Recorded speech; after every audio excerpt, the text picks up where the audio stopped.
Hello అండి. Welcome to Saisri kitchen and daily needs. ఈరోజు వీడియోలో రెగ్యులర్‌గా చేసుకునే మజ్జిగ చారులో ఒక చిన్న ఇంగ్రీడియెంట్స్ వేసి చాలా టేస్టీగా తయారు చేయబోతున్నాను.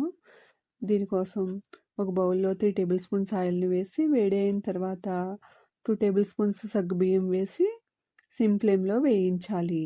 సగ్గుబియ్యం ఇలా వేగిన తర్వాత బౌల్‌లోకి తీసుకోవాలి.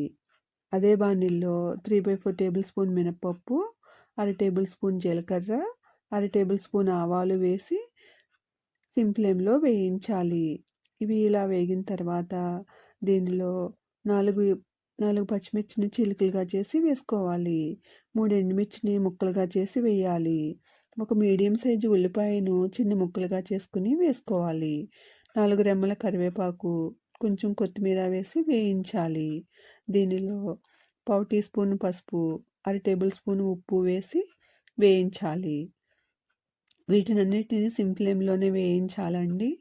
దీనిలో 3 టేబుల్ స్పూన్స్ కోకోనట్ పౌడర్ వేసి కలుపుకొని స్టవ్‌ను వెంటనే ఆఫ్ చేయాలి. కొబ్బరి వేసిన తర్వాత ఎక్కువసేపు వేగాల్సిన అవసరం లేదండి. దీనిలో వేయించి పెట్టుకున్న సగ్గుబియ్యం వేసి కలుపుకోవాలి.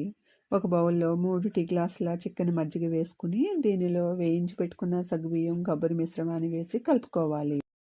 అంతేనండి, టేస్టీగా ఉండే మజ్జిగ చారు రెడీ. ఇలాంటి మరిన్ని వీడియోస్ కోసం నా ఛానల్ని సబ్స్క్రైబ్ చేయడం మర్చిపోకండి. Thank you all.